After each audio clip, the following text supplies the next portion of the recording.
मैं I am audible? मेरी आवाज सुनाई दे रही है आप लोगों को? Yes sir. ग्रेट। कैसे हैं आप लोग? All good? सब ठीक ठाक या नहीं? बताओ।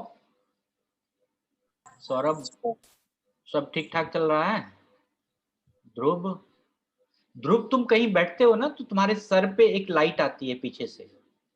ओके, सो तुम टर्न हो लो वॉल की तरफ। कोई दिक्कत नहीं, तुम्हारा वॉल थोड़ा गड़बड़ है, कोई बात नहीं, लेकिन तुम्हारा फेस सही दिखेगा फिर। Okay great.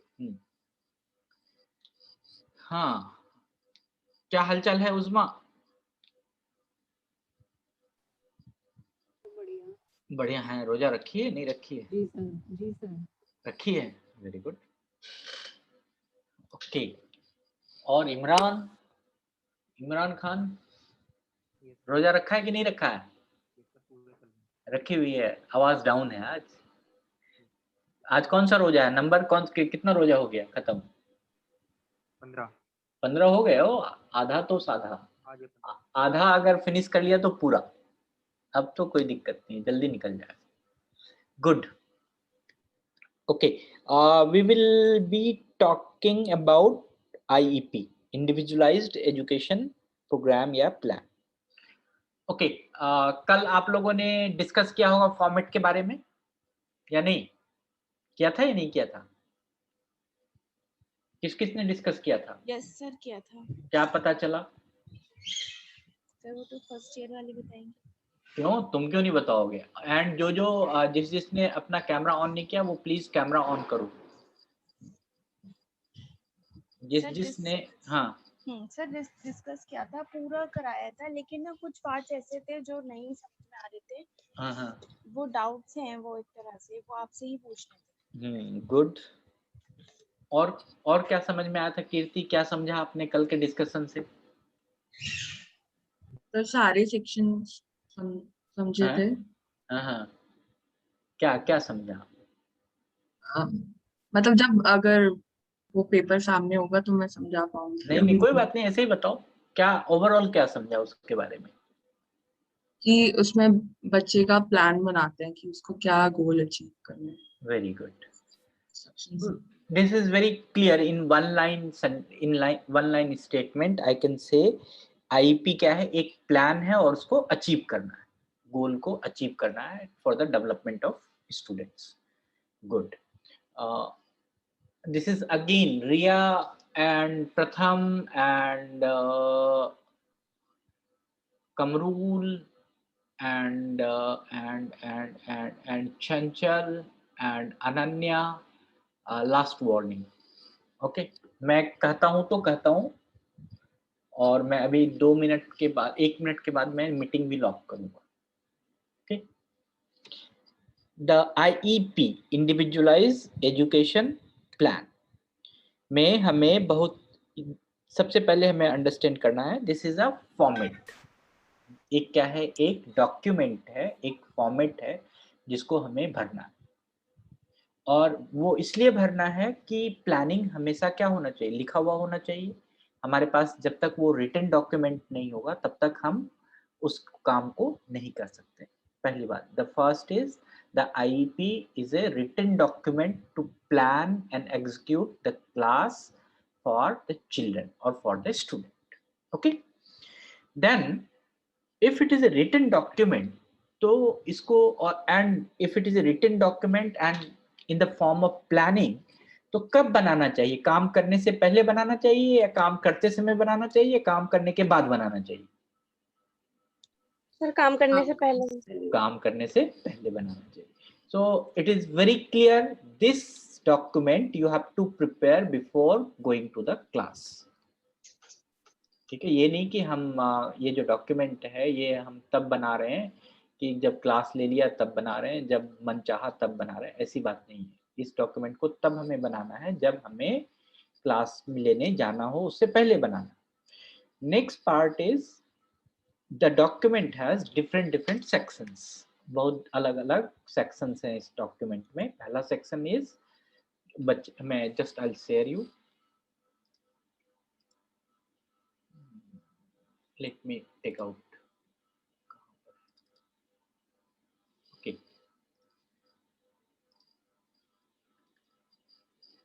The first section is the reason why you want to make this IEP. जितने भी स्टूडेंट हैं मैंने सबको क्या बोला है, कैमरा ऑन करने के लिए ना, और जो जो कैमरा नहीं ऑन करेगा मैं उसको क्या करूंगा, क्लास से जैसे बाहर निकालते हैं ना बच्चे को, क्लास से बाहर निकाल देंगे. हाँ ओके. डिसिप्लिन जरूरी है. अगर आप डिसिप्लिन में नहीं रहेंगे तो let me lock the meeting first. Now this is 57 breakout. Where is the lock? Breakout the room. Stop meeting information.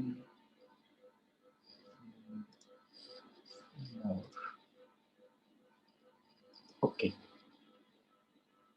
चलो लॉक के बदले में मैं इनेबल वेटिंग रूम करता हूँ. कम से कम ये पता तो चले कि कौन लेट लतीफ है. ओके मैंने लॉक नहीं किया है आज, मैं कल से लॉक करूंगा. आज मैंने वेटिंग एक्टिवेट किया. कम से कम लेट लतीफ वाला जो बच्चा होता है ना वो पता चले ना कि गेट पे आके खड़ा है. जैसे क्लासरूम में होता है ना, तो इस तरह से इसमें भी हो सकता है कि वो गेट पर आके खड़ा है. तो अगर आप वेटिंग एक्टिवेट कर दोगे तो वेटिंग में रहेगा, दिखेगा कि हाँ. Okay so first section of this document is why you want to make this IEP. तो that is very clear. Last class में हमने आपको बताया था कि हम किसी का भी आईईपी बना सकते हैं इफ आई वांट कि वो व्यक्ति उस बच्चे का कोई डेवलपमेंट हो, कोई स्पेसिफिक डेवलपमेंट हो, कोई स्पेसिफिक उसका हम कोई विकास करना चाहते हैं, तो that we can make the IEP. Then if I know कि this child has the special requirement of IEP, कोई भी अगर व्यक्ति है या कोई भी बच्चा है जिसकी जरूरत हमें लगता है कि नहीं इसकी जरूरत है,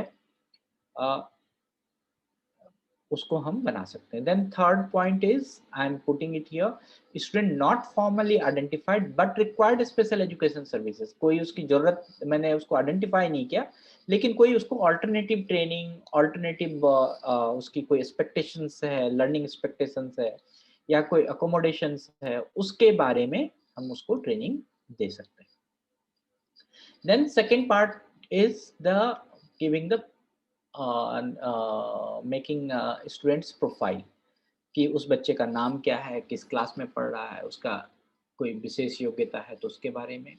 and then the next part is the assessment data, कि कौन कौन सा उसका असेसमेंट हुआ है अभी तक, क्या क्या थी उसका रिजल्ट आया है. Then is students strength and need. This part is we have to understand.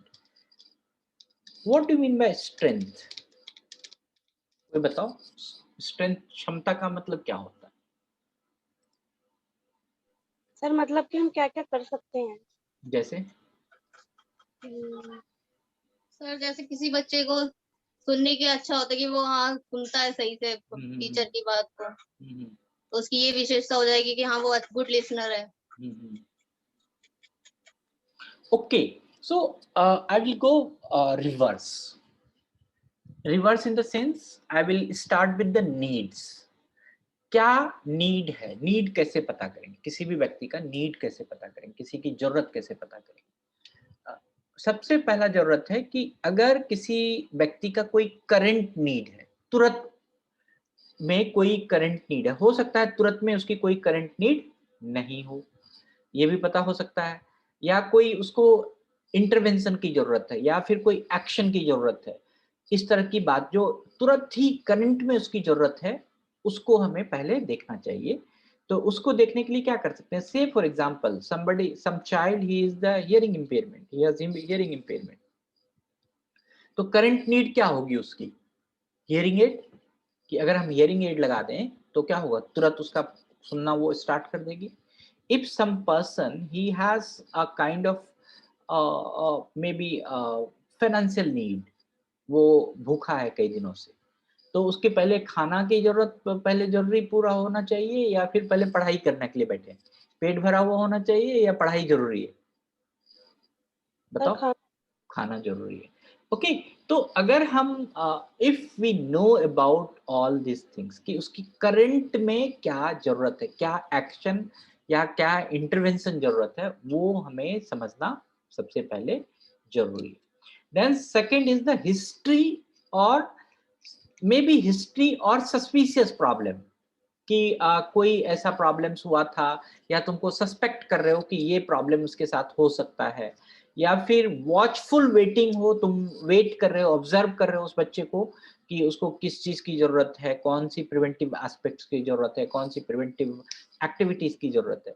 तो the next part two understand the needs is कि हमें उसकी हिस्ट्री देखनी होगी, हमें उसका पीछे का कहानी देखना होगा कि उसकी कोई कोई जरूरत हो. से for example somebody he needs the medicine for the epilepsy, तो क्या होगा, उसके एपिलेप्टिक मेडिसिन अगर वो ले रहा है और एपिलेप्टिक इंटरवेंशन की जरूरत है उसको, तो हम किस लिए उसको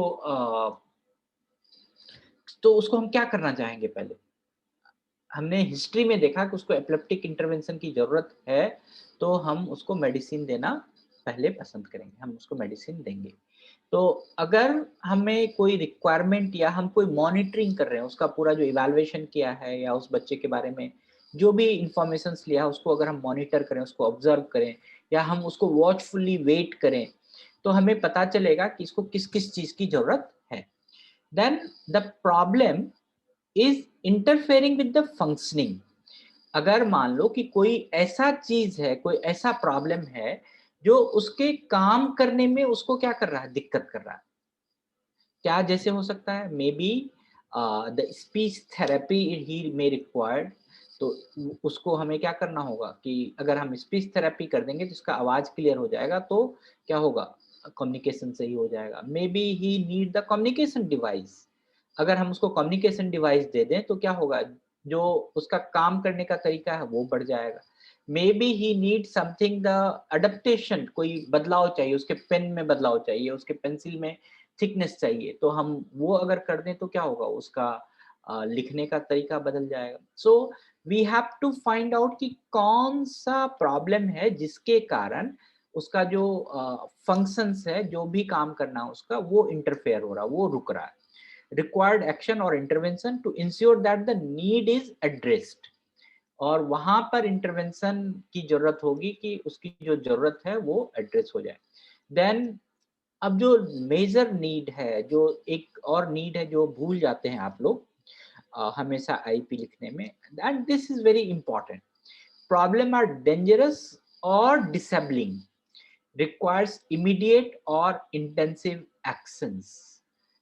सो व्हाट कि जो प्रॉब्लम है वो क्या है, डेंजरस है. वो प्रॉब्लम उसको हम ये कह सकते हैं कि उस प्रॉब्लम में कि लगता है कि वो प्रॉब्लम इसको आगे चल के रोक सकता है, इसके लिए खतरा हो सकता है, तो उसको भी हमें देखना पड़ेगा कि हम उस प्रॉब्लम को कैसे सॉल्व आउट करें. जैसे इसका क्या एग्जांपल हो सकता है, इसका एग्जाम्पल बहुत ही क्लियर हो सकता है कि मे बी उसके पेरेंट्स उसको सपोर्ट कर रहे हैं, फादर सपोर्ट कर रहे हैं, मदर सपोर्ट नहीं कर रही है, मदर सपोर्ट कर रहा है, फादर सपोर्ट नहीं कर रही है.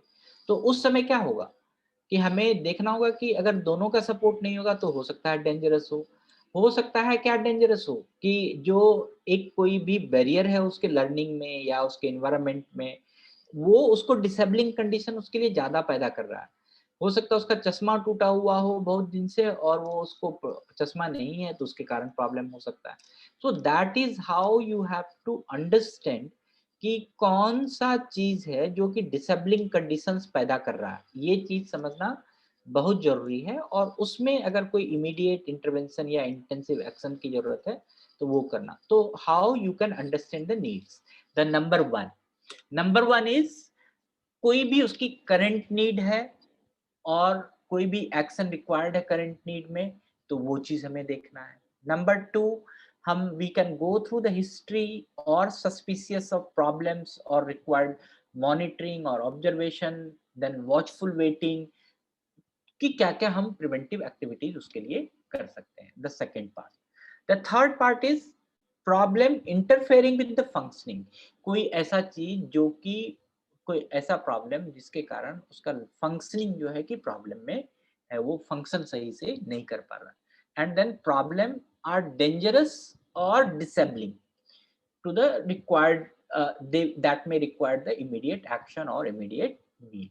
तो जब भी आप नीड्स के बारे में समझो तो आपके ये जो 3 पॉइंट्स 4 पॉइंट्स हमने बताए हैं, इस 4 पॉइंट्स को ध्यान में रखना है। पहला is current need, second is the history, third is the what interfering problems of the functioning, fourth is the problems are dangerous for, or we can say the problems are disabling to the children. Okay, so what is strength now?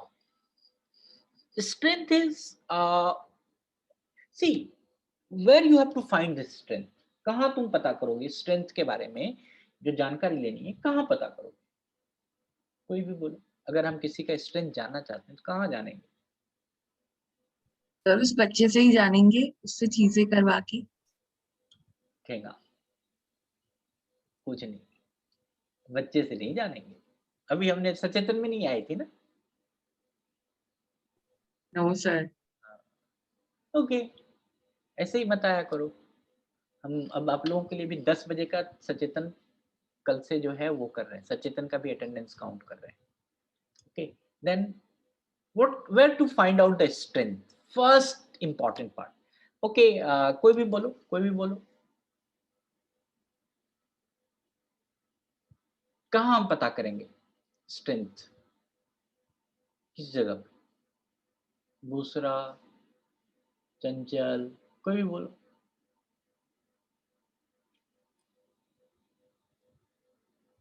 अच्छा, मैंने अभी सचेतन में तो बुसरा थी। हाँ, तो हमने क्या कहा, एक डर के बारे में था प्रश्न, तो और एक प्रश्न, एक थैंक यू था ईशानी को। तो हमने क्या उसमें किसको हमने प्रायोरिटी में लाया? सर उसमें उसका एनवायरनमेंट, सर उसका नर्चरिंग कंडीशन, उसका फैमिली का कंडीशन, ठीक है, उसकी मोटिवेशन, उसका मोटिवेशन कहाँ से मिला? आसपास के एनवायरनमेंट से जो मिला, एनवायरनमेंट से। ठीक है। तो सबसे if you want to understand the strength in a person, so कहाँ पर तुमको, हम कहाँ पर सबसे पहले स्ट्रेंथ को कहाँ पर पहचानेंगे? So environment that describe a situation that promotes meaning of well-being of the person's life. Okay, जो हमारा एक environment है that promotes your well-being. तुम्हारे आसपास का जो वातावरण है, तुम आज जैसा तुम्हारा वातावरण हुआ होगा वैसा ही तुम हो।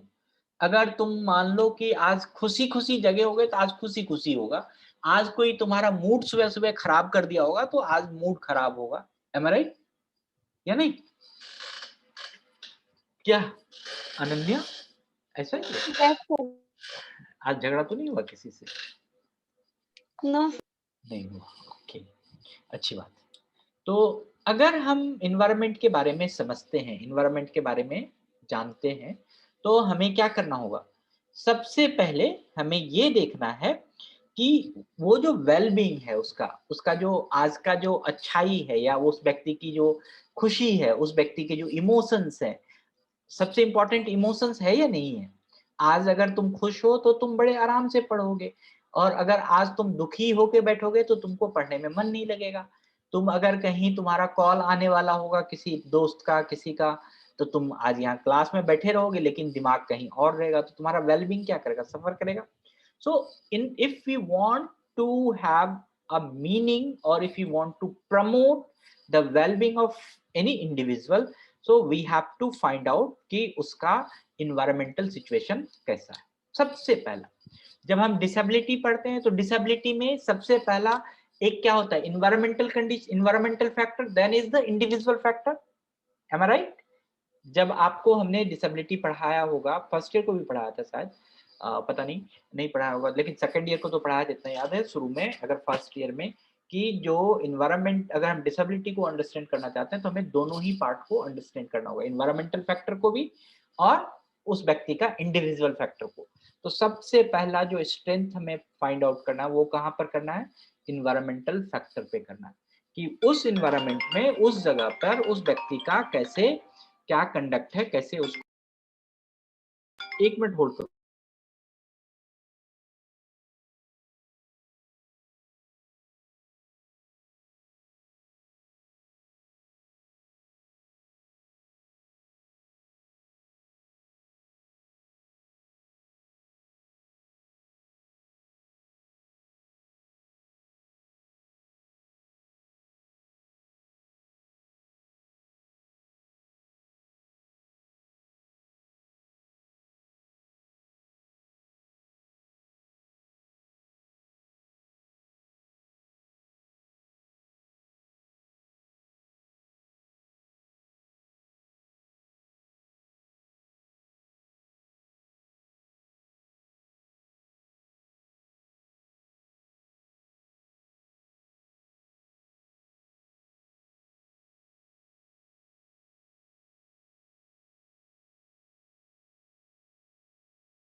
So first is the environmental factor, second is the individual factor और personal factor. So personal factor में क्या हो सकता है कि कोई व्यक्ति का कोई टैलेंट होगा, कोई व्यक्ति का कोई गुण होगा, कोई म्यूजिशियन होगा, कोई आर्टिस्ट होगा, कोई कुछ भी हो सकता है. तो अगर जो भी चीज वो है तो वो अपने इंडिविजुअल फैक्टर के कारण है, वो अपने टैलेंट के कारण है. तो मे बी हम उस टैलेंट में एज ए स्ट्रेंथ जोड़ सकते हैं. क्या इन्वायरमेंट जो था, उसका फैमिली मेंबर्स उसको सपोर्ट किया, इसीलिए वो टैलेंट उसके अंदर आ गया. तुम एक अच्छे स्पेशल एजुकेटर बन जाओगे कुछ दिन के बाद, जो कहे तो सबका नाम होगा कि ओ ये तो प्रथम है, ये तो दूसरा है, ये तो ये है, ये तो वो है, ये इतना अच्छा स्पेशल एजुकेटर है, इसको इतना पता है, इतना अच्छा करता है. How this is the there are the two kind of thing. One is your individual factor कि तुम्हारे अंदर वो सीखने की कैपेबिलिटी है. The second is you have got that kind of environment कि जहां पर आप अपने आप को लर्न कर पाए.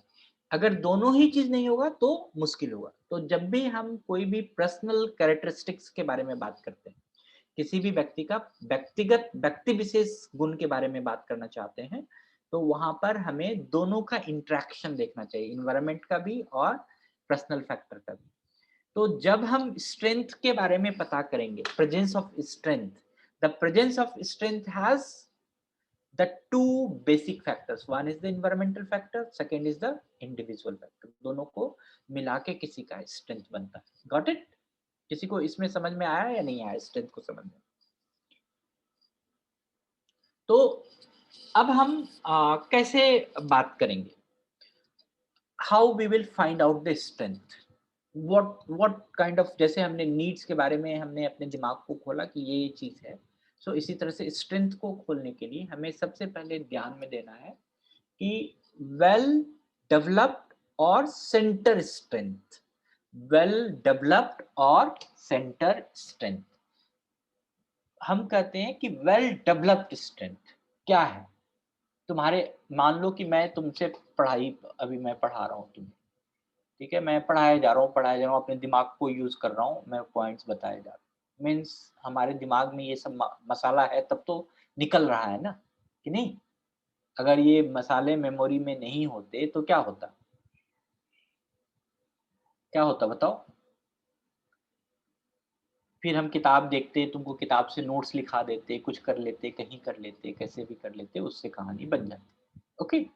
सो अगर कोई चीज तुम्हारे अंदर ऑलरेडी इनबिल्ट हो गया, वेल डेवलप्ड हो गया, तो कैसे होगा ये चीज? If you do it in A practice. अगर तुम उसको बार बार करोगे तो क्या होगा, वो चीज डेवलप हो जाएगा. If someone is good in driving, means वो एक दिन नहीं ड्राइव किया होगा ना, कई दिन ड्राइव किया होगा, तब जाके he has become the driver. Somebody is instrumentalist, कि वो कोई इंस्ट्रूमेंट बजाता है, कोई चीज, सपोज तबला प्ले करता है या पियानो प्ले करता है, कोई चीज बजाता है, तो वो एक दिन के बजाने से हुआ था या कई बार बजाया तब जाके उसका डेवलप हुआ. So like that we have to find out कि उस व्यक्ति का सेंटर पीस स्ट्रेंथ क्या है, उसके, उस व्यक्ति के अंदर कौन सा ऐसा प्रोएक्टिव फैक्टर्स है जिसके कारण उसका स्ट्रेंथ जो है उसके अंदर है. Proactive factors, proactive factor means कि वो ऑलरेडी उसके अंदर ये चीज आ चुका है कि वो इंस्टेंटली, अब आपको वो एक्शन लेने के लिए ज्यादा कुछ सोचना नहीं पड़ता, वो आप बहुत ही फटाफट इंस्टेंटली वो एक्शन को कर रहे हैं. So that is called proactive factor. The number one, well developed और सेंटर स्ट्रेंथ, और we can say the proactive strength of the person. Then second is the useful strength. Okay, what is the useful strength? Maybe that some kind of efforts is required to maximize that strength. Maybe strength might use to build upon the treatment. अगर मान लो कि हमारे अंदर I can speak, I can verbalize, मैं बोल सकता हूँ, मैं sound produce कर सकता हूँ, but I am not clear in the speech. Then what I need a speech therapy. Okay, I can hold the pencil, I can make the line, but I am not able to write the A, B, C. Means मेरे अंदर strength है, useful strength है कि मैं pencil pen पकड़ सकता हूँ, but I am not able to make the line. So अगर हम इस तरह से देखें कि हमारे को थोड़ा सा कोई रिक्वायर्ड अगर सपोर्ट मिल जाए तो वो स्ट्रेंथ क्या हो सकता है, हमारा आगे बढ़ सकता है या नहीं बढ़ सकता है। हल्का सा हम अगर स्ट्रेंथ को सपोर्ट कर दें, थोड़ा सा पुश कर दें, तो वो स्ट्रेंथ उस व्यक्ति का आगे बढ़ सकता है। Then the third point is strength have identified but required significant strength building efforts before they can be the effectively utilized as a part of plan. This is very important. The strength have been identified. कुछ strength तुमने क्या किया है, identify किया है। तुम जब checklist use कर रहे थे, असेसमेंट टूल्स यूज कर रहे थे, तुम उससे बातचीत कर रहे थे, तुम उसको ऑब्जर्व किए, तो तुमने कुछ उसमें आइडेंटिफाई किया और उसमें लगता है कि वो स्ट्रेंथ को हम थोड़ा सा अगर क्या करें, यूटिलाइज करें, तो वो उस व्यक्ति में आगे कोई चीज हो सकता है। You have that may be like this, you have found that the child has good social skill. Okay, तुमने चेकलिस्ट यूज किया और उससे तुम्हें पता चला कि उस बच्चे को क्या है, सोशल स्किल्स बहुत अच्छा है। So what you need, you have identified first, then you want this strength required significant building the efforts कि हम उसको बार बार अगर उस सोशल स्किल्स को अगर हम आगे ले जाएं, सोशल स्किल्स के थ्रू हम कुछ और काम करें, तो क्या होगा, वो उसका स्ट्रेंथ बन सकता है। Okay, then next part is the an area in which no current strength is identified. हमें कोई भी स्ट्रेंथ उसमें आइडेंटिफाई हुआ ही नहीं। Efforts are needed to identify the potential strength. हमें जरूरत है कि हम उसमें क्या करेंगे, एफर्ट्स लगाएंगे कि उसके पोटेंशियल स्ट्रेंथ को आइडेंटिफाई करें। तो स्ट्रेंथ को नापने के लिए, स्ट्रेंथ को समझने के लिए there is two factors you have to find out. One is the environmental factor, second is the individual factor. दोनों का इंटरेक्शन से ही कोई स्ट्रेंथ डेवलप होता है, very clear funda. Then the first point, strength को हम किस कैटेगराइजेशन में या लेवल में फाइंड आउट करेंगे। द फर्स्ट लेवल इज कोई वेल डेवलप्ड या सेंटर पीस या प्रोएक्टिव फैक्टर है उस व्यक्ति में, जिसका वो जो उसका स्ट्रेंथ है वो क्या है, बहुत ही अच्छा है। प्रोएक्टिव फैक्टर मींस कि वो खुद अपने आप वो चीज कर सकता है। द सेकंड इज कि there is you are finding, there is evidence, there is some kind of information you have got कि उसके अंदर ये स्ट्रेंथ है और इसको थोड़ा सा हम आगे बढ़ा दें तो उससे वो बिल्टअप कर सकता है बहुत अच्छा स्ट्रेंथ। द सेकेंड इज कि तुमने उसको आइडेंटिफाई किया, तुमने इवैल्यूएट किया और फिर उसके ऊपर से तुमने बिल्टअप करना शुरू किया कि ये चीज आइडेंटिफाई है, इस स्ट्रेंथ को हमें बिल्टअप करना है, इस स्ट्रेंथ को हमें आगे ले जाना है। Then second, third, the last point is, the fourth point is कि maybe he don't have any strength, any current strength, but what you can see, you can identify the potential strength. तुमने identify किया कि ठीक है, suppose एक बहुत ही high support need का severely and profoundly कोई बच्चा है, वो बेड रिडन है, ठीक है, कुछ भी नहीं कर सकता, वो खाना भी अपने आप नहीं खा सकता है। So how you will find out what strength he has, कैसे पता?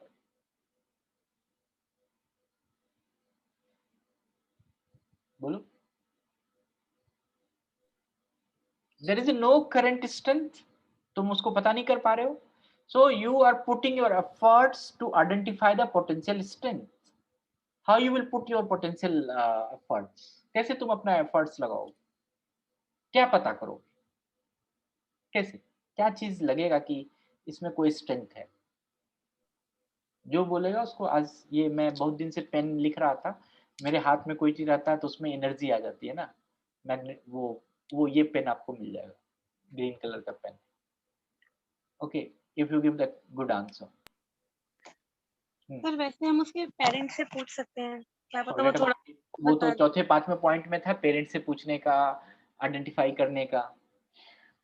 सर असेसमेंट टूल्स का यूज करके वो पहले पॉइंट्स में ही था ना। हाँ। बोलो। How you will find out the potential strength in the child, in the person? Sir वो बॉडी बच्चा हमारी लैंग्वेज। बातों को कैसे, हाँ क्या बोलो वंदना? हाँ सर वो हमारी बातों को कैसे समझ पा रहा है और कैसे हमें रिस्पॉन्स कर रहा है इसके वजह से।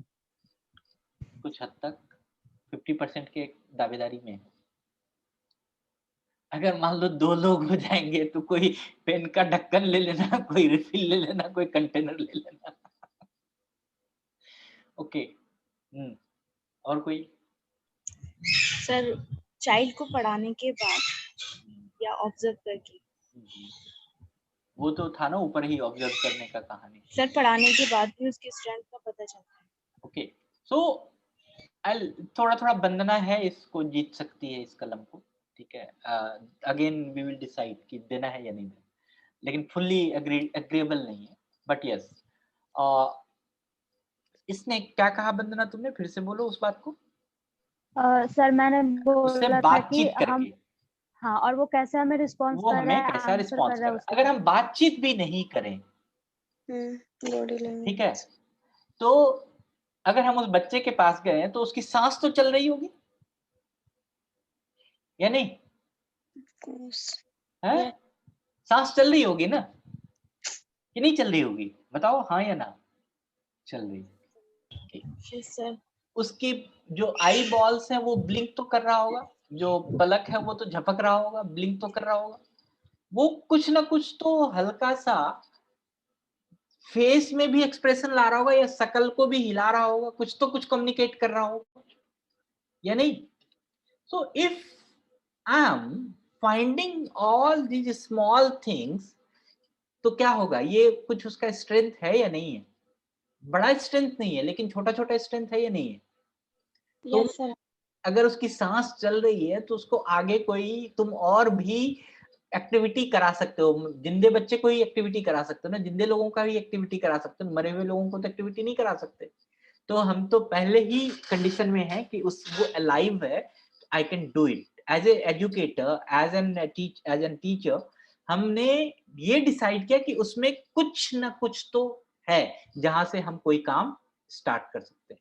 सो वो स्मॉलेस्ट पार्ट ढूंढना, वो स्मॉलेस्ट चंक ढूंढना एज ए स्ट्रेंथ, वो भी बहुत इंपॉर्टेंट। Got it? कि कोई भी चीज तो है जहां से हम काम स्टार्ट कर सकते हैं। So that is one strength area we can find out. So in that way, which in the last statement which I want to say, कि कोई भी ऐसा बच्चा नहीं है, कोई भी ऐसा व्यक्ति नहीं है इसमें जिसने कैमरा ऑफ रखा हुआ है। Latecomers, you can still you on your cameras, okay? तो जो भी बच्चे हैं, जो भी व्यक्ति के साथ हम काम कर रहे हैं, उसको हम पूरी तरह से स्ट्रेंथ के बिना नहीं समझेंगे, उसको कोई ना कोई उसके अंदर स्ट्रेंथ है। Okay, so now this column finding out the strength and need, आपको समझ में आ गया होगा कि कैसे आप आइडेंटिफाई करोगे। Okay, then next part is, क्या है next part? Next part is health support services, personal support required. अगर उस व्यक्ति को, उस बच्चे को अगर कोई हेल्थ सपोर्ट या पर्सनल सपोर्ट की जरूरत है या नहीं। Okay, what do you mean by health support और personal support? The health support is like a what? Health support is like what? Medicine. Personal support is like what? Maybe he need a crutches, maybe he need a wheelchair, maybe he need a hearing aid. Okay, तो अगर उसको कोई भी health support या कोई भी personal support की जरूरत है तो that you can write it there. Then next part in IP which is, यहाँ पर जो कोर्स और सब्जेक्ट है या कोई भी alternative programs, so there is three things is written: subject, course and alternative programs. What do you mean by alternative programs? We'll go backward chain. Okay, alternative programs का मतलब क्या है? कोई बताओ?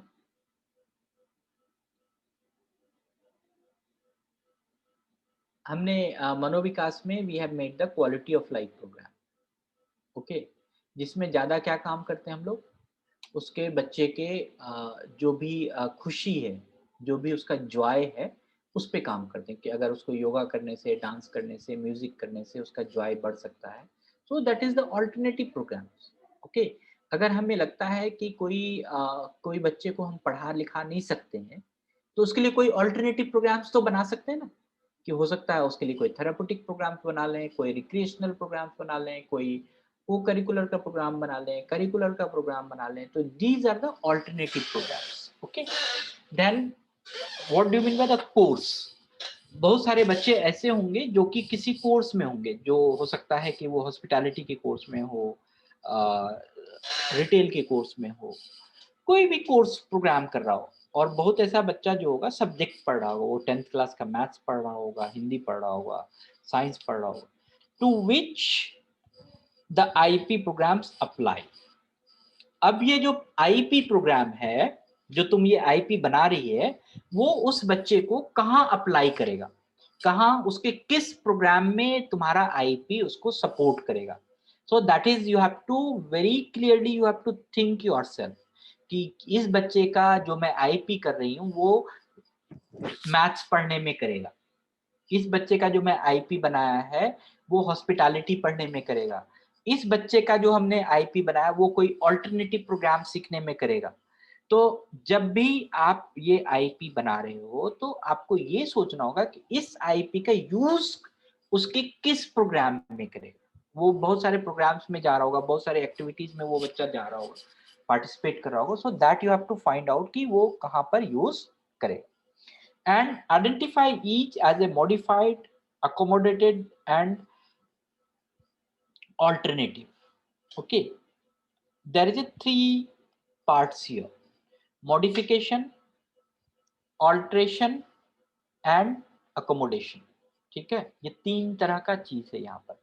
मॉडिफिकेशन का मतलब है परिवर्तन करना, ऑल्ट्रेशन का मतलब है पूरी तरह से परिवर्तित कर देना, और उसके बाद क्या है, अकोमोडेशन। ओके, हम इसको बाद में समझेंगे, हम इसको समझाने के लिए आपको रुकेंगे। ये 3 तरीके से हम उस प्रोग्राम को कैसे करेंगे, उससे पहले हम इस चैप्टर में आते हैं।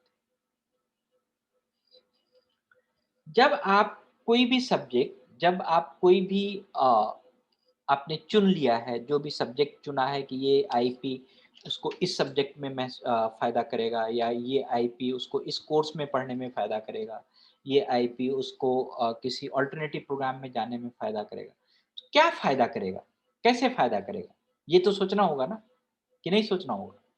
तो अब जब भी हम सोचेंगे तो इसको 3 डायरेक्शन में सोचेंगे कि कहाँ-कहाँ फ़ायदा करेगा। कहाँ-कहाँ फ़ायदा करेगा ये तो आपको पता चल जाएगा इससे, इस पार्ट से, यहाँ के पार्ट से, कि किस-किस सब्जेक्ट में या किस-किस चीज़ में। Just a moment.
Sir mic off है आपका।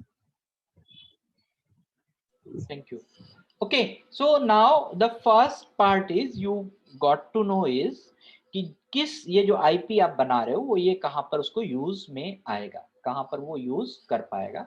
सेकेंड पार्ट है कि वो आईपी उसके जो भी चीज है, जो भी चीज वो पढ़ रहा है उसके उसको वहां पर कैसे सपोर्ट करेगा। ओके, अगर तुमने मान लो कि किसी ये आईपी ए नाम का आईपी तुमने बनाया और वो हो सकता है उस बच्चे का मैथ्स को पढ़ने में सपोर्ट करेगा। ठीक है, एक तुमने आईपी बनाया और तुमको लगता है ये जो हम आईपी बना रहे हैं वो मैथ्स पढ़ने में सपोर्ट करेगा, ये जो आईपी हम बना रहे हैं वो हिंदी पढ़ने में सपोर्ट करेगा, या ये जो आईपी बना रहे हैं उसके क्वालिटी ऑफ लाइफ प्रोग्राम में सपोर्ट करेगा। ठीक है, तुमने ये डिसाइड कर लिया। बट वो जो सपोर्ट है किसके हिसाब से होगा, उस व्यक्ति के हिसाब से होगा, उस बच्चे के हिसाब से होगा, या तुम्हारे हिसाब से होगा? बच्चे के हिसाब से। उस बच्चे के हिसाब से। तो जब हम अभी स्ट्रेंथ के बारे में पढ़ रहे थे तो उसमें कितने फैक्टर्स इंपॉर्टेंटली थे? 2 फैक्टर इंपॉर्टेंट थे, क्या क्या? इन्वायरमेंटल फैक्टर और इंडिविजुअल या पर्सनल फैक्टर। या इंडिविजुअल फैक्टर और environmental factor and individual factor. ठीक है, तो अब सबसे इंपॉर्टेंट है आपको कि ये 2 चीज यहां पर ध्यान में रखना है। कोई भी अनुकूल करने के लिए, उसके लायक बनाने के लिए, उसके कंड्यूसिव बनाने के लिए, उसके लिए अकोमोडेटिव बनाने के लिए, किसी बच्चे के हिसाब से वो चीज करने के लिए वहां पर 2 चीज इंपॉर्टेंटली ध्यान में देना है, उस बच्चे का एनवायरनमेंट और उस बच्चे का पर्सनल फैक्टर। पर्सनल फैक्टर में क्या हो सकता है, उसका क्या इम्पेयरमेंट है, उसकी क्या कमी है, उसको क्या डिसेबिलिटी है। इन्वायरमेंटल फैक्टर में क्या हो सकता है, कितना एक्सेसिबल है, कितना जरूरतमंद है इन्वायरमेंट, कितना लोग उसको सपोर्ट कर रहा है, this kind of things you have to keep in your mind. अब हम इसमें 3 पार्ट लिखे हुए हैं। पहला पार्ट है इंस्ट्रक्शनल एकोमोडेशन, दूसरा पार्ट है इन्वायरमेंटल एकोमोडेशन और तीसरा पार्ट है असेसमेंट एकोमोडेशन। तुम ये आईपी बना रहे हो, जो भी प्लान बना रहे हो, उसको क्लासरूम में ले जाओगे उसको पढ़ाने के लिए, उसके साथ काम करने के लिए, ये डॉक्यूमेंट तुम्हें वहां सपोर्ट करेगा। तो तुमको मैंने कल बताया था कि जब मैं क्लास में आया था तो क्या सोचा था कि मैं आधा घंटा तुमसे बातचीत करूंगा, 45 मिनट तुम्हारे को मैं टॉपिक के बारे में बताऊंगा, 10 मिनट तुम्हारा इवैल्यूएशन करूंगा। और ये क्या था, मेरे दिमाग में पहले से इंस्ट्रक्शंस डिजाइन था, तभी तो हमने आया और तभी तो हम ये तुम्हारे बारे में बात की क्लास के बारे में। आज जब हम क्लास में आए तो क्या था, हमारे दिमाग में इंस्ट्रक्शंस पहले से डिजाइन था कि हम आज अभी इसी पेज तक हम अपने बच्चे को आज के क्लास में बताएंगे, इससे आगे के पेज में नहीं जाएंगे, मतलब पेज 2 तक ही बताएंगे आईपी का।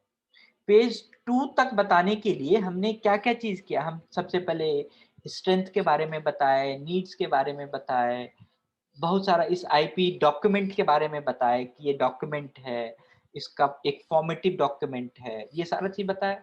अब हम ये बताना चाह रहे हैं कि ये अकोमोडेशन किसको कहते हैं।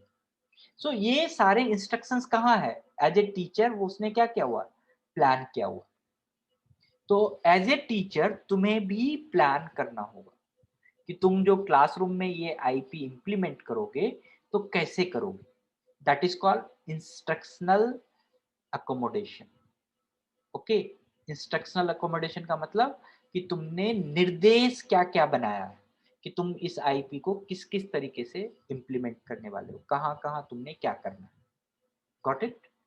तो तुम्हारा जो भी चीज तुम करने वाले हो, तुम मैथ्स के विषय में आईपी करने वाले हो, तुम साइंस के विषय में आईपी करने वाले हो, तुम किसी चीज के विषय में आईपी करने वाले हो, तो तुम्हें इतना तो समझ में आएगा कि मैथ्स उस बच्चे के लिए किस तरह से जरूरी है, कैसे उसको हम अकोमोडेटिव बना सकते हैं, क्या क्या चीज उसमें हम कर सकते हैं। ओके, तो जब भी तुम इंस्ट्रक्शनल डिजाइन के बारे में बात करते हो, इंस्ट्रक्शनल अकोमोडेशन के बारे में बात करते हो, तो तुम्हें पूरी तरह से दिमाग में लगाना है कि हमारा इंस्ट्रक्शंस कैसा होना चाहिए। दूसरी बात बहुत ही इंपॉर्टेंट है,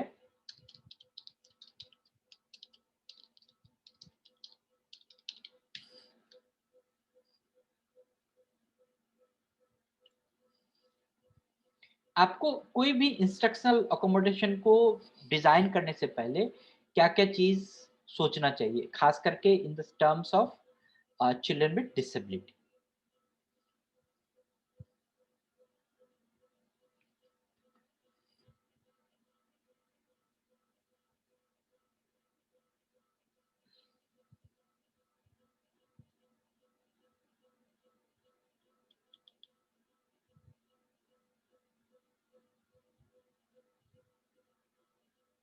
ओके,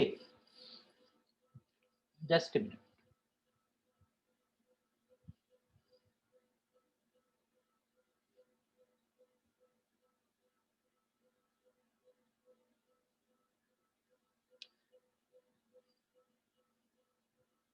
मिस्टर धवल, ये क्लास का टाइम नहीं है अभी आने का। सर वो गलती से बटन दब गया था तो वो मैं बैक हो गया क्लास से। लेकिन तुम्हारा कैमरा भी ऑन नहीं था। यस क्लास सर, में अभी थे। कैमरा मैं विद इन 5 मिनट्स में ऑन कर लेता हूँ, विद इन 5 to 10। ये तो गड़बड़ चीज है ना। नहीं सर, मैं सब कुछ सुन रहा हूँ और सुनने सब से नहीं कुछ काम देख रहा चलता हूँ। ना, सुनने से काम नहीं चलता सर जी। जी सर, मैं आगे ध्यान रखूंगा। ओके, 1 मिनट रुको, 1 मिनट।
ओके, नेक्स्ट पार्ट, इसी में मैं इंस्ट्रक्शंस के वाले पार्ट में ही we will talk about how you will design your instructions. कैसे आप इंस्ट्रक्शंस को डिजाइन करोगे, क्या चीज है इंस्ट्रक्शंस, कैसे क्या चीज कहलाता है बताओ। इंस्ट्रक्शंस निर्देश जो है, जो भी हम किसी चीज को बोलना चाहते हैं, किसी चीज के बारे में बताना चाहते हैं, इसमें कौन कौन सा फैक्टर है। इसमें जो सबसे पहला फैक्टर है वो फैक्टर है that is called what I want to do. अगर हमारे मन में क्लियर नहीं होगा कि मैं क्या करना चाहता हूं, तब तक हम कुछ भी नहीं हो सकता। How I want to do, मैं कैसे करना चाहता हूं, ये भी नहीं क्लियर होगा। Where I want to do, ये भी समझना जरूरी है। whom I want to do, when I want to do। So अगर मेरे मन में as a teacher, if I have the so many questions, what, when, where, whom, why, तो फिर हम इंस्ट्रक्शंस को डिजाइन कर सकते हैं। अगर हमारे मन में क्वेश्चंस ही नहीं आया, मान लो कि हम कोई भी इंस्ट्रक्शंस बनाना चाहते हैं, कोई निर्देश बनाना चाहते हैं, लेकिन हमारे मन में कोई क्वेश्चन ही नहीं है, तो क्या होगा, हम कोई इंस्ट्रक्शंस डिजाइन नहीं कर सकते। तो जब भी आपको इंस्ट्रक्शंस डिजाइन करने के बारे में बात करते हैं, तो सबसे पहले आपको लगता है कि आपने अब तक जो बच्चा था, जो भी व्यक्ति था अभी तक के फॉर्मेट में, कि you have done the all the analysis. ऊपर के फर्स्ट पेज में आपने एक थॉरो एनालिसिस किया उस बच्चे के बारे में। You have got the analysis of their assessment data, you have done the analysis of the strength and needs. Okay, तो जब तुम एक एनालिसिस कर लिए उस व्यक्ति के बारे में, तो फिर तुम्हें क्या होगा, उस एनालिसिस के बारे में तुम्हें एक समझ में आ गया होगा कि उसको किस चीज की जरूरत है। अब हम आपको बताएंगे there are the modules. Okay, there are the modules to design the instructions. ये आपको अब बहुत जरूरी है पढ़ना कि इंस्ट्रक्शंस हम कैसे डिजाइन करें, क्योंकि हमारे दिमाग में जब इंस्ट्रक्शंस बनाने के लिए नहीं आएगा, निर्देश बनाने के लिए नहीं आएगा, तब तक हम एक अच्छे टीचर, अच्छे आईपी नहीं बना सकते। तो उसके लिए बहुत सारे डिजाइन हैं। एक पहला डिजाइन है, मैं एक बुक आपको डाउनलोड करके दे रहा हूं, मैं उसी डाउनलोड में लगा हुआ हूं कि वो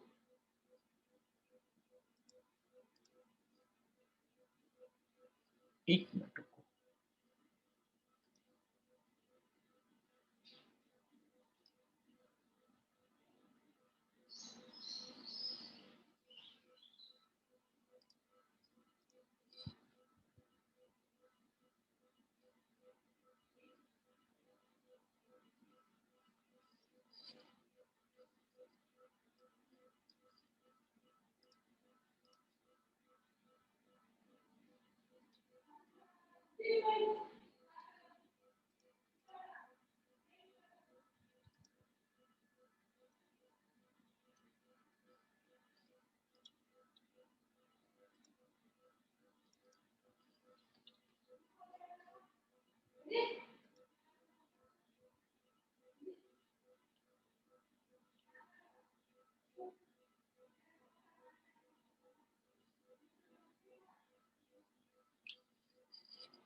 जस्ट 1 मिनट रुको, मैं देख रहा हूँ।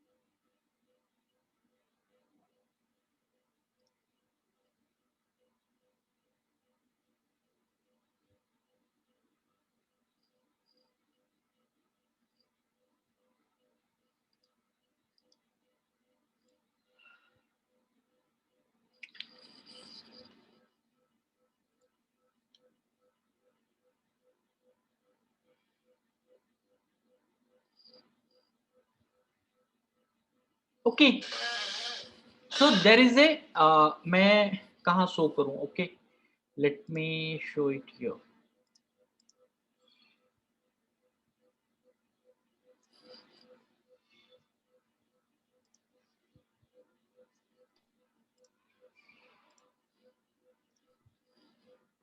एक जो मॉडल है, अगर आप कोई इंस्ट्रक्शन डिजाइन करना चाहते हो तो इस मॉडल का नाम है ADDIE।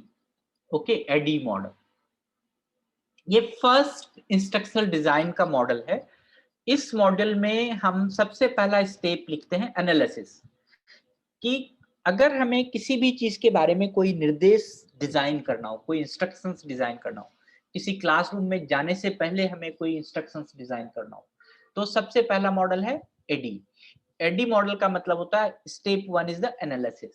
आपने देखा होगा आईपी में शुरू में हमने क्या किया है? एनालिसिस किया है।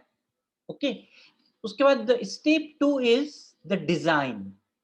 हम अब जब हमने यहाँ पर आईपी में आपने देखा होगा कि हम कौन से सब्जेक्ट एरिया में, कौन से कोर्स एरिया में या कौन से अल्टरनेटिव प्रोग्राम एरिया में इस आईपी को सोच रहे हैं, इस आईपी को करने के लिए सोच रहे हैं, मतलब हमारे दिमाग में डिजाइन भी चलना स्टार्ट हो गया। The next part is the development. So you have to find out why you want to develop this design, why you want to develop this course, why you develop design to this IEP. तो जब आप development का questions आपके मन में आएगा, how you want to develop this IP, जब तक तुम ये क्वेश्चन सेल्फ से नहीं करोगे तब तक तुम इंस्ट्रक्शंस बड़े आराम से नहीं बना सकते हो। Then is the implementation, how we will implement it, how we will deliver it to the learners, how we will have the impact on the learners। ठीक है, हम इस अगर हम जो भी ये आईपी करेंगे उस व्यक्ति के जीवन में क्या इम्पैक्ट आएगा, जब तक हम ये नहीं सोचेंगे तब तक हम इंस्ट्रक्शंस बड़े आराम से नहीं बना सकते। Then is the how you will evaluate the impact on the learners, कि वो बच्चे ने कितना सीखा है, उस व्यक्ति ने कितना उसको सीखना है, कैसे उसको हम इवैल्यूएट करेंगे कि वो क्या सीख लिया है, कैसे सीख लिया है, तब तक हम पूरा इंस्ट्रक्शंस डिजाइन नहीं कर सकते। सो एडी मॉडल में कितने हैं, हमें जब भी डिजाइन कोई भी इंस्ट्रक्शंस डिजाइन करना हो तो हमें एनालाइज करना होगा, डिजाइन करना होगा, डेवलप करना होगा, इम्प्लीमेंट करना होगा, इवैल्यूएशन करना होगा। इन सारे पहलू पे जब हम सोचेंगे तब हम एक बढ़िया इंस्ट्रक्शनल डिजाइन कर सकते हैं। एक बहुत ही अच्छा मॉडल है ब्लूम्स की टैक्सोनॉमी। ओके, ब्लूम्स की टैक्सोनॉमी तुम लोग लिख लो इसको, और आई वांट कि may be in the coming days, okay, जब भी आप इसके बारे में बात करेंगे हम लोग, तो आप इसको फिर से बात कर सकते हो ब्लूम्स की टैक्सोनॉमी पे। हम हो सकता है कि जल्दी ही हम आपको ब्लूम्स की टैक्सोनॉमी, या मैं संगीता मैडम को बोलूंगा कि वो आपको बता दें। मैं just I want to show you here this is the Bloom's की टैक्सोनॉमी। अब मान लो कि तुम ये पढ़ाना चाहते हो, तुमने आईपी बनाया है, ठीक है, तो तुमने जो आईपी बनाया है, क्या चीज इंप्रूव करने के लिए आईपी बनाया है? उस व्यक्ति का, उस बच्चे का क्या नॉलेज इंप्रूव होगा? क्या उस बच्चे का कंप्रीहेंशन इंप्रूव होगा? क्या उस बच्चे का एप्लीकेशन इंप्रूव होगा? क्या उस बच्चे का एनालिसिस इंप्रूव होगा? क्या वो सिंथेसाइज कर पाएगा या क्या इवैल्यूएट कर पाएगा? सपोज करो कि आज जो मैं तुम्हें पढ़ा रहा हूं, तुम इस चीज को रिमेंबर करोगे या नहीं करोगे, याद रखोगे या नहीं रखोगे? मैंने कल जो तुम्हें एक क्लासरूम में डिस्कशन करने के लिए बोला था, पीयर डिस्कशन करने के लिए, क्यों बोला था? कि तुम्हारा कंप्रीहेंशन डेवलप हो। जो कल हमने इंस्ट्रक्ट किया था ना कि आपको 3 से 5 क्या करना है इस आईपी फॉर्मेट पे, मेरा इंस्ट्रक्शंस था कि आप इस आईपी फॉर्मेट पे पीयर डिस्कशन कीजिए। So why? To improve the comprehension, to improve your understanding. So मेरा इंस्ट्रक्शंस बहुत क्लियर था। ओके, देन एप्लीकेशन, कि आप अगर मान लो कि मैं ये आईपी तुमको अप्लाई करवाऊंगा, तो हम क्या कराएंगे? हम इस पे बहुत सारे ऐसे एग्जांपल्स देंगे कि ये चीज आपको करना है, ऐसे ऐसे करना है, ये सारे एग्जांपल्स हैं। तो आप क्या करोगे? उस आईपी के बारे में एनालाइज करोगे। तो हमारे पास क्या होगा, जब हम क्लासरूम में जाएंगे तो हमारे पास बहुत सारे एग्जांपल्स होगा। जिस दिन हम आईपी का एनालाइज करना आपको सिखाएंगे, जिस दिन हम आपको सिंथेसाइज करना सिखाएंगे, आईपी को कैसे सिंथेसाइज करोगे, कैसे इवैल्यूएट करोगे, उस दिन हमारे पास पढ़ाने का तरीका अलग होगा। So these are the methods. Okay, so जब तुम इवैल्यूएट कर लोगे पूरा पढ़ाया हुआ, तो क्या होगा, एक दिन तुम अपने आप इस आईपी को क्रिएट करोगे, तुम अपने आप इस आईपी को डेवलप कर लोगे। तो सिर्फ एक ये आईपी टॉपिक पढ़ाने के लिए मेरे पास एज ए टीचर क्या था, बहुत सारे इंस्ट्रक्शंस पहले से डिजाइन थे। I was very clear why I am teaching you, why I am preparing you this IP. तो तुम्हारे पास भी बहुत सारे पहले से इंस्ट्रक्शंस क्लियर होना चाहिए, why you are doing it। तो उसको सोचने के लिए बहुत सारे टेक्निक्स हैं, इंस्ट्रक्शंस को सोचने के लिए। तो उसको मैंने 2 टेक्निक्स आपको बताया, क्या क्या? एडीज मॉडल और दूसरा क्या है? Bloom's taxonomy. इस तरह से और भी बहुत सारे मॉडल्स हैं। एक है गैगनीज, GAGNES, गैगनीज 9 इवेंट्स। ओके, वो भी आप उसको भी पढ़ सकते हो, बट वो थोड़ा ज्यादा कॉम्प्लिकेटेड है, but keep it in this 2। और एक ओके, ये 2 आप अपने दिमाग में रखो, एडीज मॉडल और ब्लूम्स की टैक्सोनॉमी, जिससे कि आपके दिमाग में क्या होगा, एक क्लियर कट अंडरस्टैंडिंग बनेगा why you want to design the instructions, तुम निर्देश क्यों बनाना चाहते हो। Okay, now come to the this format।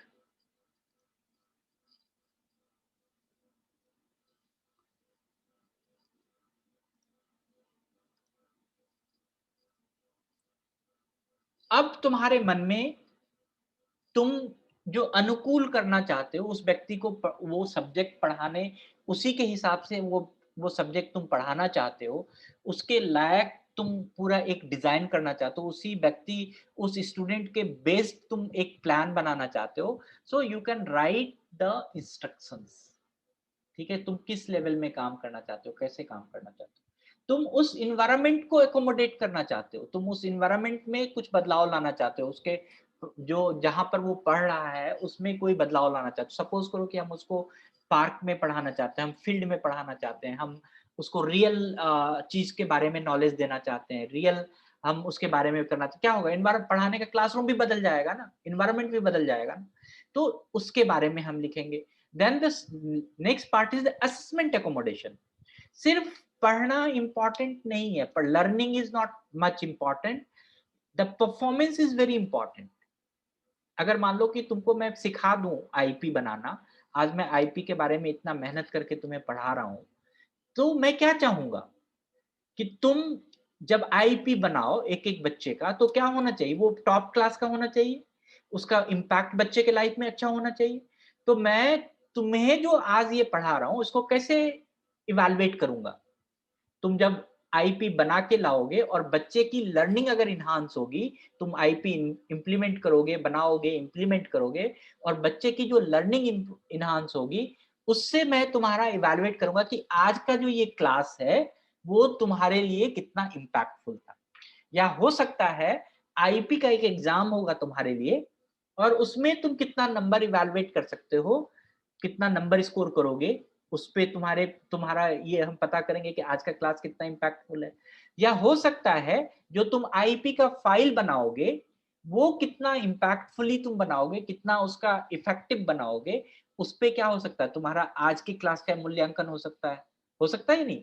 तो ये सारे अगर डिजाइन, अगर हम इंस्ट्रक्शंस पहले से सोच लें कि जो भी आईपी हम बना रहे हैं उसको हम कैसे इवैल्यूएट करेंगे, कैसे हम बच्चे के ऊपर जो इम्प्लीमेंट करने के बाद बच्चा क्या करेगा, बच्चा किस तरह से उसका एग्जाम देगा या बच्चा किस तरह से उसके असेसमेंट में परफॉर्म करेगा, कि हमें पता चले कि जो आईपी हमने बनाया है उसमें बहुत ही इम्पैक्टफुल था, बहुत ही अच्छा स्कोर हुआ। तो हो सकता है असेसमेंट हम उसको लिख के करवा सकते हैं, हो सकता है हम उसको ऑब्जर्व करके करवा सकते हैं, बहुत सारे हम मेथड, बहुत सारे इंस्ट्रक्शंस हम यहाँ पर लिख सकते हैं। तो लेट अस फाइंड आउट कि जो असेसमेंट एकोमोडेशन है, असेसमेंट कैसे करेंगे, ये भी इंपॉर्टेंट है। अब अगर मान लो कि मैं एक स्टूडेंट हूं और मैं बोल नहीं सकता हूं, मैं लिख के एग्जाम दे सकता हूं। अगर तुम यहां पर लिखोगे कि he will not speak, he will just right about the IP, जो भी तुम पढ़ा रहे हो, जो भी सब्जेक्ट पढ़ा रहे हो, तो क्या होगा? अब ये असेसमेंट एकोमोडेशन में पहले से लिखा होगा कि वो लिख के एग्जाम देगा। ऐसा भी हो सकता है वो लिख नहीं सकता, वो बच्चा सिर्फ बोलेगा। मीन्स अगर हम असेसमेंट एकोमोडेशन में उसके लायक हम असेसमेंट बना रहे हैं, उस बच्चे के हिसाब से असेसमेंट कर रहे हैं, तो क्या होगा, वो इसमें लिख देंगे कि he will give the spoken assessment. Okay, so ये जो इंस्ट्रक्शंस है, ये जो निर्देश है, ये बहुत इंपॉर्टेंट है आईपी में। अगर हमें निर्देश बनाना, निर्देश देना, निर्देश को डिजाइन करना नहीं आएगा, इंस्ट्रक्शंस डिजाइन करना नहीं आएगा, तो हम आगे कुछ भी नहीं कर सकते। उसके लिए भी आपको थोड़ा दिमाग में क्या करना है, ओपन करना है, क्यों कर रहे हैं, कैसे कर रहे हैं। जैसे मैंने आपको मॉड्यूल्स दिखाया, जो एडीज मॉड्यूल्स है या फिर जो क्या नाम है, ब्लूम्स की टैक्सोनॉमी है, ये सब तुम लोग पढ़ोगे तो इससे तुम्हें इंस्ट्रक्शंस बनाने में और फायदा होगा। जब तुम आईपी बनाने लगोगे तो ये ब्लूम्स की टैक्सोनॉमी ले लो, उसमें देखो व्हाट है, व्हेन, हाउ, वेयर, सारे कंपोनेंट्स लिखे हुए, सारे कंपोनेंट्स लिखे हुए, उस कंपोनेंट्स को देखो, फिर उसके बाद तुम्हें पता चलेगा कि हम इंस्ट्रक्शंस कैसे और अच्छा डिजाइन कर सकते हैं और अच्छा इंस्ट्रक्शंस बना सकते हैं। Okay, so now here we have three things left. One is the what is modification, what is accommodation, what is alternative. ठीक है, इसके बारे में हम लोग नेक्स्ट क्लास में चर्चा करेंगे। अभी तक के लिए इतना ही। अब आज जो हमने बताया है वो आपको बताया है कि आईपी एक डॉक्यूमेंट है, इसमें हमारे पास डिफरेंट पार्ट्स हैं, आईपी के डिफरेंट सेक्शंस हैं, हर सेक्शंस का अलग अलग मीनिंग है। स्ट्रेंथ और नीड्स के बारे में आज हम लोगों ने बहुत ही डीप चर्चा किया है कि how to find out strength, how to evaluate the strength. Okay, कल का क्लास था, क्या आपको उसका वीडियो मिला था? आप लोगों को नहीं मिला था कल के क्लास का video? Okay, I will send. मिल गया था सर, मिल गया था कल के क्लास का वीडियो? सर यूट्यूब पर मिला था। मेरे यूट्यूब पे मिला होगा। Yes sir. हाँ, मेरे यूट्यूब पे लोड कर दिया, आलोक भुवन पे देखोगे तो उस पे होगा, नहीं तो मैं लिंक शेयर कर देता हूँ या तुम लिंक शेयर कर देना, ठीक है। उसके बाद आपको यहाँ पर नेक्स्ट पार्ट है हेल्थ सपोर्ट सर्विस।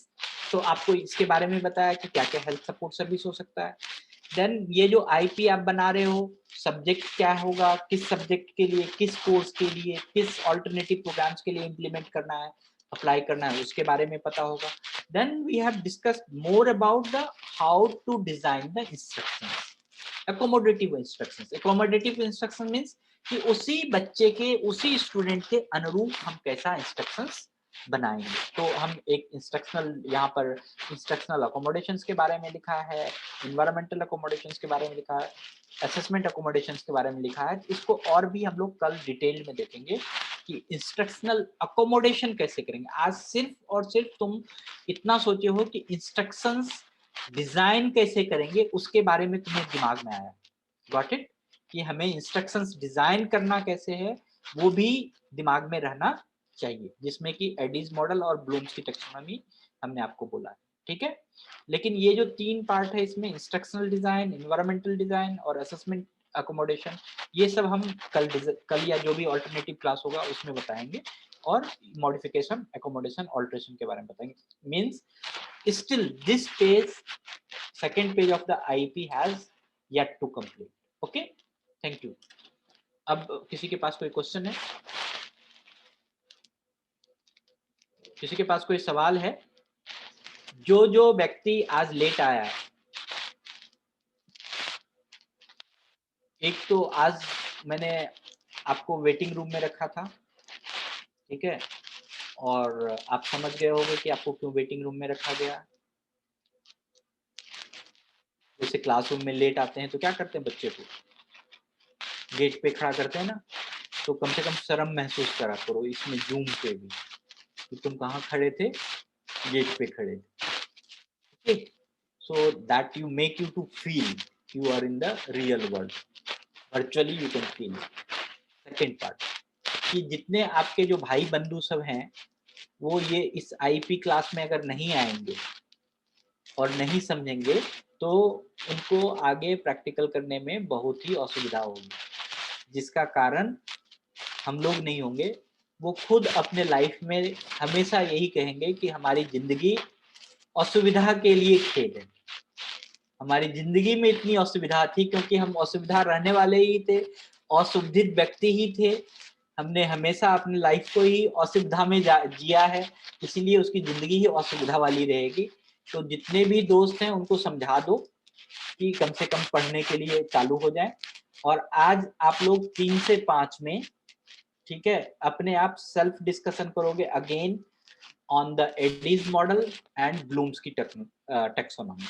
ठीक है, इस बीच में कोई पढ़ लेगा, कोई उसको समझ लेगा और उसको लीड करेगा, and then they will do some discussion. Okay, I will join at 3 और उस समय हम आपको देखेंगे कि आप कैसे इसको पढ़ रहे हैं, कैसे एक दूसरे से डिस्कस करें। So thank you all.